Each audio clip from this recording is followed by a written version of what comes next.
Pozdrav ljudi, pozdrav ekipu, pozdrav za sve. Evo me, nalazim se tu u Njemačkoj na A8. Na A8, samo gledam da vidim da mi ne ide ovo, da mi nije ovo kolega. Nije. Kod Bergena, znači od Minhena u smjeru Salzburga, ili bit će nekome lakše možda kad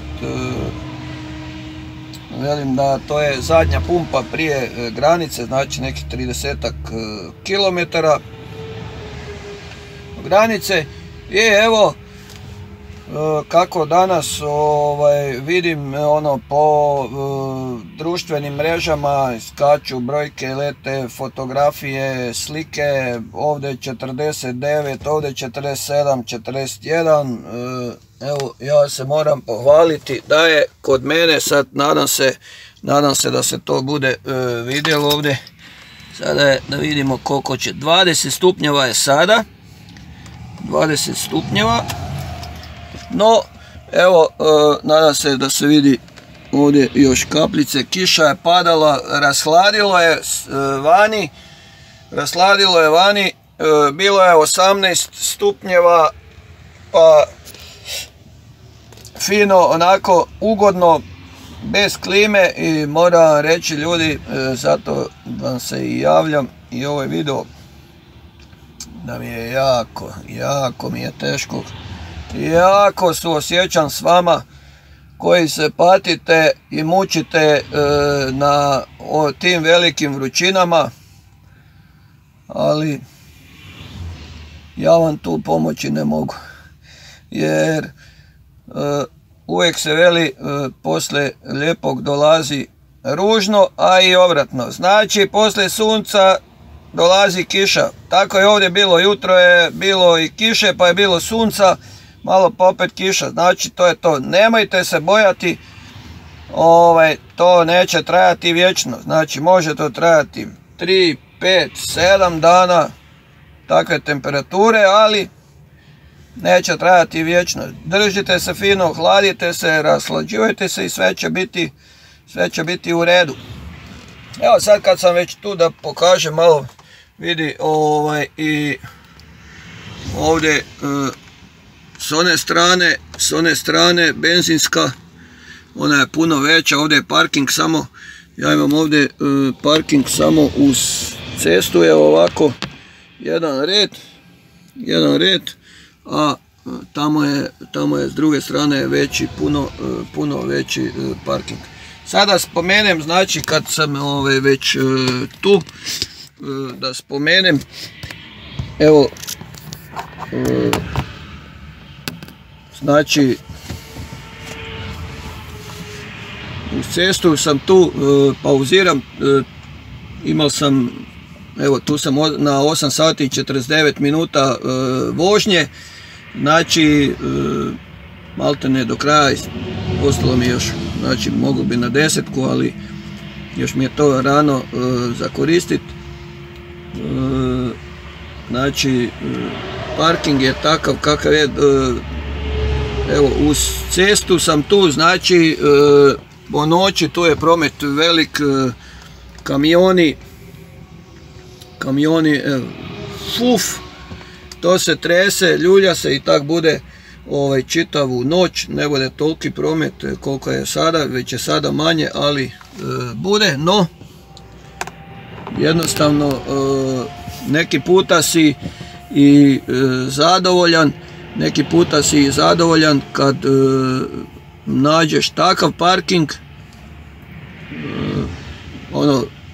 sva sreća da se negdje parkiraš, pa bez obzira kako bilo. Ljudi znaju parkirati na maltene, skoro isto koji je ovako uz cestu i negdje i odmarati.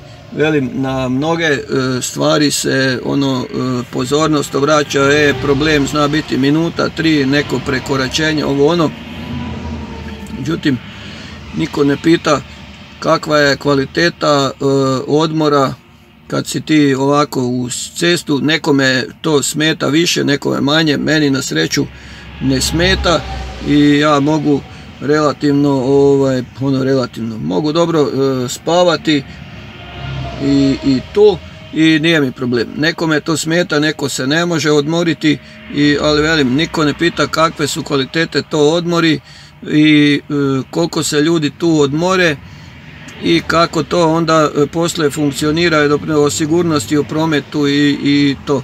Nego bitno je samo da ti na tahografu imaš forma da je zadovoljena, da tamo je znači ima si 9 sati ili 11 pauze, sve je to super, tahograf ne pokazuje grešku, očitanje, kontrola, sve je ok.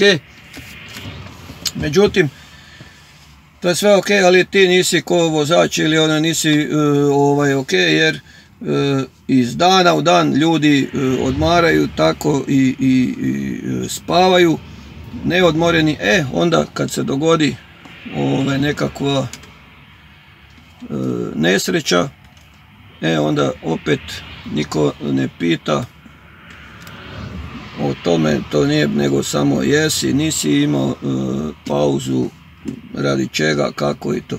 Da, velim, to su stvari ovako neke o kojima ću malo detaljnije neki video napraviti i snimiti situacije na parkingu kakve vladaju, kakav je problem parkirat.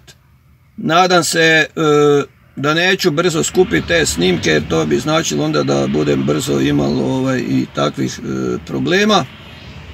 Ali da vidite, neko si možda ne može ni zamisliti kakve situacije, kakve vladaju na pumpama, parkinzima, kad uđeš unutra, to su kamioni jedan drugo nabacani svak gdje ko kako može stati i tako ljudi odmaraju. Evo, to je jedan veliki problem uz sve one koji ovaj posao čine takvim problematičnim.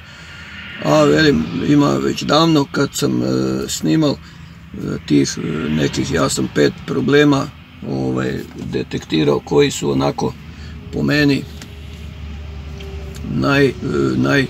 najdelikatniji što se tiče vozačkog zanimanja, a to je znači parkinzi, kontrole, znači parkinzi, kontrole, prehrana, higijena i jezična barijera.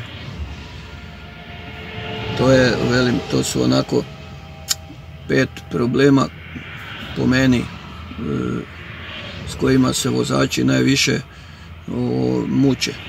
Imaju naravno, a onda čak i ona sama vožnja i to ti nije i posao tvoj nije, nego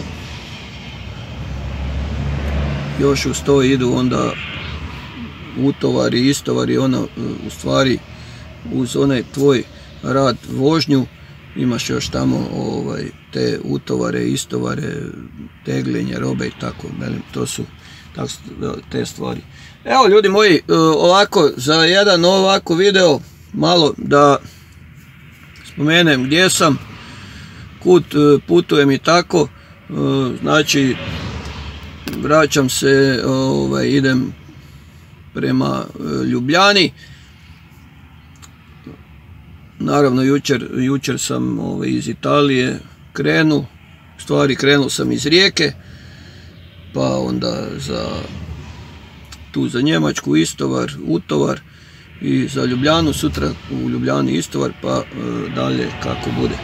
Evo, budite mi pozdravljeni, budite mi dobro, rashlađivajte se, znači rashladne tekućine u velikim količinama treba sada trošiti, pa kakva ona bila, kakva kome odgovara. Naravno,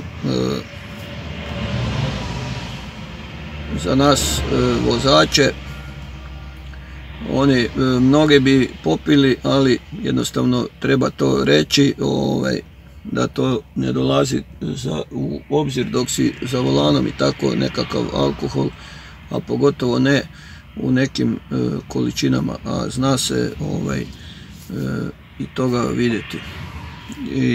odnosno čujemo i znamo pročitati to nekim člancima gdje su kontrole nekakve i gdje se ljude uhvati sa ne značajnim nego enormnim količinama maligana u sebi. Tako da to ne, ima vrijeme kad se može i to, ali volan je nešto drugo. Zato, ljudi moji, putujte mi sretno, vi koji putujete, vi koji ste doma, vama sve najbolje u vašim sredinama, poslovima, a naravno svima i obiteljima sve dobro, bez obzira ko se kakvim poslom bavio. Neko voli ovo, neko voli ono, neko ne voli ni ovo ni ono, a radi i ovo i ono. Znači, verzija ima, Bog te pitaj koliko, svakakvih. Koliko ljudi, toliko čudi. I to je tako i to će tako i biti. Evo, ja ću još malo na spavanac, malo da vidimo. Evo, ovako je prikaz ceste, ide, evo sad vidimo i naš kolega, jedan iz Hrvatske. Jednako, da vidite gdje se nalazim. Još i za ovaj video to bi bilo to. Pozdravljam vas, Gile Kro. Ćao, ljudovi moji.